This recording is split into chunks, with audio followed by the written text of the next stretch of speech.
अब जैसे तुम कह रहे हो, अब मैं कह रहा हूं कि मैकियावेली कहता है कि imperialism state was a good state, imperialism state was a good state, यानी साम्राज्यवादी राज्य एक अच्छा राज्य। क्यों राज्य अच्छा है? क्योंकि साम्राज्यवादी राज्य जब अच्छे का मतलब हो गया कि वह राज्य साम्राज्यवादी होगा जिसके पास पावर होगा। ठीक, अब इसी पावर को, अगर इसी कंसेप्ट को अगर हम एनालाइज करें तो सब कुछ निकल जाएगा। अब सुनिए, इंडस्ट्रियल रिवॉल्यूशन कहां होता है? यूरोप में। यूरोप में इंडस्ट्रियल रिवॉल्यूशन होता है। इस इंडस्ट्रियल रिवॉल्यूशन का रिजल्ट क्या निकल रहा है? Decline of traditional production method यानी मींस परंपरागत उत्पादन प्रणालियों का क्या हो जा रहा है? अंत हो जा रहा है। और establishment of new production method और न्यू प्रोडक्शन मेथड क्या है? इंडस्ट्री। ठीक, न्यू प्रोडक्शन मेथड क्या है? इंडस्ट्री। अब इंडस्ट्री अगर बन गई तो इंडस्ट्री के बन जाने के कारण इंग्लैंड के सामने या यूरोप के समक्ष दो प्रॉब्लम आ जाएंगी। एक प्रॉब्लम है रॉ मटेरियल का और दूसरा प्रॉब्लम है मार्केट का। ठीक, दूसरा प्रॉब्लम क्या है? मार्केट का यानी मीट। और इन दोनों की पूर्ति करने के लिए उन्होंने अपने साम्राज्य की क्या की? स्थापना की। अपने उपनिवेशों की क्या की? स्थापना की। और स्थापना करने के बाद डे बाय डे उनकी पावर में क्या होता गया? तो ये चीजें, तो कहने का मतलब कि इंपीरियलिज्म स्टेट जो है वह स्टेट हमेशा that is the symbol of power है। अगर किसी भी राज्य के पास शक्ति नहीं होगी तो वह राज्य कभी भी अपने क्षेत्र का विस्तार नहीं कर सकता। ठीक, और without power there is no security of state. शक्ति के अभाव में राज्य की सुरक्षा संभव नहीं, यानी राज्य की सुरक्षा के लिए शक्ति का होना क्या है? अनिवार्य है। और इसी शक्ति का समर्थन के कारण एक तरफ मैकियावेली निरंकुश राजतंत्र का समर्थन करता है और दूसरे तरफ मैकियावेली इस पावर के कारण Machiavelli was the first realistic thinker. Clear हो गया? समझ आएगी? चलिए, क्या चीज? ये मैकियावेली का कमेंट था, समझ आइए? मैकियावेली का कमेंट था। Thought on religion and morality यानी धर्म और नैतिकता संबंधी विचार, यही है ना? धर्म और नैतिकता के हेडिंग डाल दो, धर्म और नैतिकता संबंधी विचार। धर्म और नैतिकता के संबंध में मैकियावेली दोहरा मापदंड अपनाता है, अर्थात व्यक्ति के लिए धर्म और नैतिकता तथा राजा या राज्य के लिए धर्म और नैतिकता। व्यक्ति के लिए व्यक्तिगत जीवन में धर्म और नैतिकता का महत्व है। व्यक्ति को नैतिक होना चाहिए।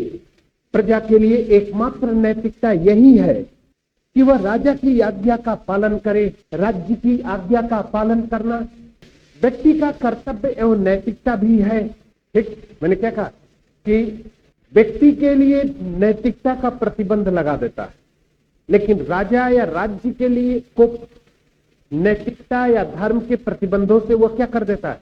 मुक्त कर देता है। पैराग्राफ चेंज कर दीजिए। मैकियावेली राज्य को किसी धर्म और नैतिकता के बंधन से नहीं बांधता। राज्य जो करता है वह नैतिकता है। राज्य के लिए केवल एक ही नैतिकता है, राज्य की सुरक्षा। यदि राजा अनैतिक साधनों का प्रयोग करके भी राज्य की सुरक्षा करने में सफल है तो वह अनैतिक साधन भी राजा के लिए नैतिक है। राजा को नैतिकता पर ध्यान नहीं देना चाहिए।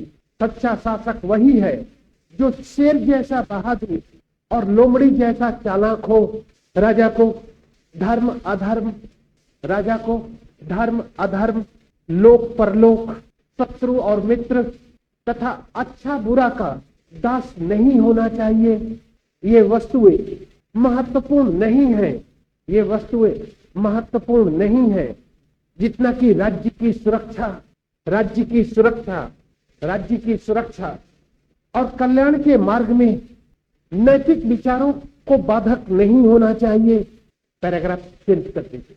मैकियावेली राज्य अथवा राजा के लक्ष्य को स्पष्ट करता है और इस तथ्य पर बल देता है कि राज्य अपने लक्ष्य को धार्मिक तरीके से प्राप्त करता है या अधार्मिक तरीके से प्राप्त करता है या अधार्मिक तरीके से राजा के द्वारा जो साधन या उपाय अपनाए जाते हैं, जो साधन या उपाय अपनाए जाते हैं, उसे नैतिकता और अनैतिकता के तराजू पर तौला नहीं जा सकता। अतः राजा का उद्देश्य विजय करना और राज्य को सुरक्षित रखना होना चाहिए। उसके साधन सदैव आदरणीय समझे जाएंगे और प्रत्येक व्यक्ति उसकी प्रशंसा करेगा। मैकियावेली का विचार था कि राजा के लिए न तो कोई वस्तु अच्छी होती है और न ही बुरी, बल्कि आवश्यकता अनुसार जो वस्तु उसे सफलता प्राप्त करने में सहायता दे वही सबसे अच्छी है। अतः राजा को आवश्यकता अनुसार साम दाम दंड भेद, झूठ, धोखा, पाखंड तथा प्रलोभन किसी भी साधन को अपना सकता है। मैकियावेली के अनुसार वही शासक सफल है जो शेर और लोमड़ी की नीति के अनुसार कार्य करता है। नेक्स्ट हेडिंग डाल दो, राजनीति और नैतिकता में पृथक्करण, separation between politics and morality. नैतिकता में पृथक्करण। मैकियावेली एक यथार्थवादी और राष्ट्रवादी विचारक था। वह धर्म और राजनीति में पृथक्करण करता है तथा राजनीति को नैतिकता और अनैतिकता का विश्लेषण नहीं करना चाहिए। लेकिन प्रश्न यह उठता है कि मैकियावेली ने किन कारणों से धर्म और राजनीति के मध्य पृथक्करण करता है। पहला पॉइंट, फर्स्ट पॉइंट, मैकियावेली का विचार था कि राज्य व्यक्तिगत नैतिकता का निर्माता है। State is the creator of individual या पर्सनल मोरलिटी। अतः इस नैतिकता के निर्माण करने वाले राज्य पर इस नैतिकता के निर्माण राज्य पर नैतिक नियमों को लागू करना असंभव है। नेक्स्ट पॉइंट, राज्य जड़ है, अतः राज्य न तो नैतिक है और न ही अनैतिक, बल्कि नैतिकता निरपेक्ष है। नेक्स्ट, वह मानवीय सुरक्षा और कल्याण के लिए सर्वोच्च संस्था मानता है। इसलिए राज्य को नागरिकों से उच्च धरातल पर रखता है और उसे नागरिकों के व्यवहार को नियंत्रित करने वाली नैतिकता को लागू नहीं करता। नेक्स्ट पॉइंट,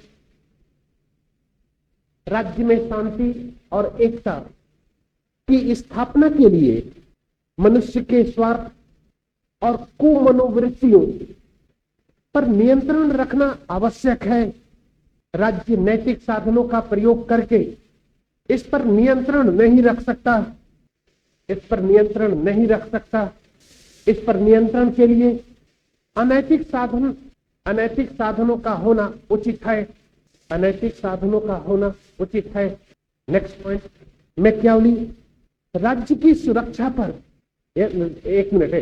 मैकियावेली राज्य की सुरक्षा को अत्यधिक महत्व देता है और विचार देता है कि जब राज्य की सुरक्षा खतरे में हो तब न्याय, अन्याय, उदारता, गौरव, लज्जा आदि का कोई विचार नहीं करना चाहिए। ठीक, कि कहने का मतलब यही है कि the important thing of Machiavelli that is the security of कोई भी साधन, एनिमीज समझाना, बुझाना, पैसा देना, पनिशमेंट देना। ठीक, अब the important thing of Machiavelli was the security of state. The security of state का मतलब जी सरला अरे यार, राज्य की सुरक्षा तो कहा जा रहा है, मतलब क्या है इसका? Security of Italy, security of क्या है? इटली। ये सब विचार वो किसको सेंटर में रख के दे रहा है? इटली को। क्यों? क्योंकि वो इटली को क्या करना चाहता है? एकीकृत करना चाहता है और पावरफुल बनाना चाहता है।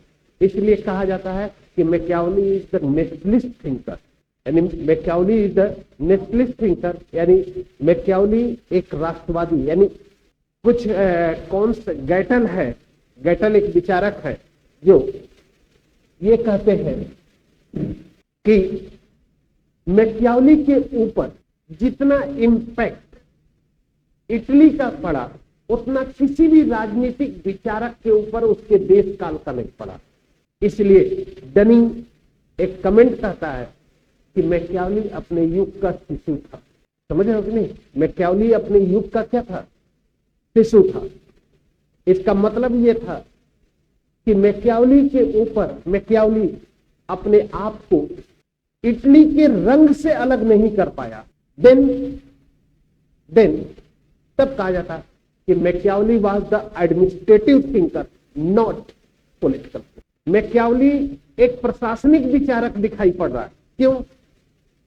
क्योंकि उसके पूरे थॉट पर अगर एनालाइज करोगे, उसके पूरे थॉट को अगर देखोगे तो क्या कहता है? राजा को ऐसा करना चाहिए, राजा को यह कार्य नहीं करना चाहिए, राजा को वह कार्य नहीं करना चाहिए, राजा को हमेशा राज्य की यानी मीन्स डायरेक्शन।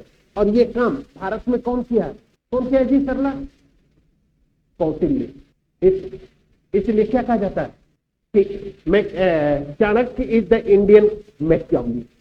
वो भी चंद्रगुप्त को क्या सुझाव देते हैं? ये काम मत करो, ये काम मत करो, ये काम मत करो, ये काम करो, है कि नहीं? तो अब दूसरी बात, मैकियावेली जिस प्रकार इटली का एकीकरण चाहते थे उसी प्रकार कौटिल्य भी भारत का एकीकरण चाहते थे। हाँ, यही चीज ये है कि एक तरफ कि मैकियावेली जिस प्रकार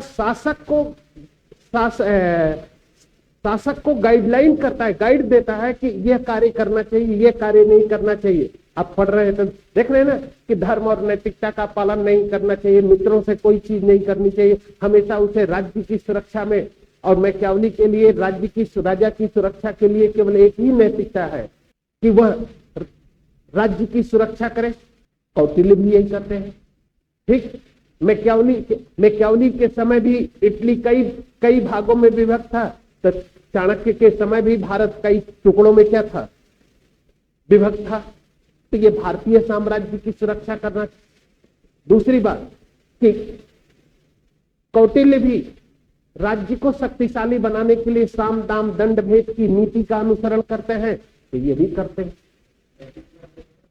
वो भी करते हैं। राजा के लिए नैतिकता हर चीज है, अनैतिकता राजा के लिए कोई नैतिक प्रतिबंध नहीं। मैकियावेली तो यहां तक, चाणक्य तो यहां तक कहते हैं कि राजा के लिए सिर्फ राज्य है, राज्य का इंपॉर्टेंस है। इसलिए अगर राजा एक छोटा सा बालक भी है तो उसका भी सम्मान करना चाहिए। समझ रहे हो कि नहीं? तो इन सभी स्थितियों को लेकर या इन सभी स्थितियों के आधार पर मैकियावेली एक प्रकार से administrative thinker, not political thinker. Criticism ये किया जाता है, लेकिन आपको मानना है, क्रिटिसिज्म करते हुए आप भी कह सकते हैं कि मैकियावेली के विचारों को लेकर अगर देखा जाए तो मैकियावेली एक एडमिनिस्ट्रेटिव थिंकर है, दिखता है, न कि राजनीतिक विचारक। क्योंकि नहीं, एडमिनिस्ट्रेशन का मतलब क्या होता है? डायरेक्शन देना। भाई जितने भी एडमिनिस्ट्रेटिव पर्सन होते हैं, डीएम, आईएएस, आईपीएस, शांति व्यवस्था को बनाए रखने के लिए कौन कौन से कार्य करने चाहिए, कौन कौन से, वही चीज मैकियावेली कर रहा है कि नहीं? वही कर रहा है ना। तो एडमिनिस्ट्रेटिव थिंकर हुआ कि नहीं हुआ? अब आ रही है। क्या लिखा? क्योंकि राज्य का हित व्यक्ति से उच्च होता है। नेक्स्ट, व्यक्ति बिना नियंत्रण या अंकुश के जंगली स्वार्थी के समान है, इसलिए उस पर नियंत्रण करने के लिए राज्य को निरंकुश एवं बाह्य शक्ति, निरंकुश और बाह्य शक्ति की आवश्यकता है। पैराग्राफ चेंज करो। मैकियावेली साम्राज्यवादी राज्य का समर्थक है। उसके अनुसार वही राज्य उत्तम है जिसके क्षेत्र का विस्तार निरंतर होता रहे। मैकियावेली का विचार था कि सभी मानव के कार्य गतिशील होते हैं और उनका रुकना असंभव है। अतः यदि राज्य का विस्तार नहीं होता है तो उसका विनाश अति शीघ्र हो जाएगा। मनुष्य को मनुष्य बनाकर रखने का कार्य तथा उसके हित में कल्याणकारी केवल राज्य ही कर सकता है। कल्याणकारी कार्य केवल राज्य ही कर सकता है। इसलिए राज्य तमाम मानवीय संगठनों में सर्वोच्च है। राज्य की आज्ञा का पालन अनिवार्य है, तभी व्यक्ति का पूर्ण विकास होता है। अतः मैकियावेली निरंकुश राजा का समर्थन करता है। राज्य की आज्ञा का पूर्ण पालन ही व्यक्ति का कर्तव्य है, जो व्यक्ति के लिए नैतिकता और धर्म है। गैटल का विचार है कि मैकियावेली का सिद्धांत राज्य के पोषण का सिद्धांत है, न कि स्वयं राज्य का सिद्धांत।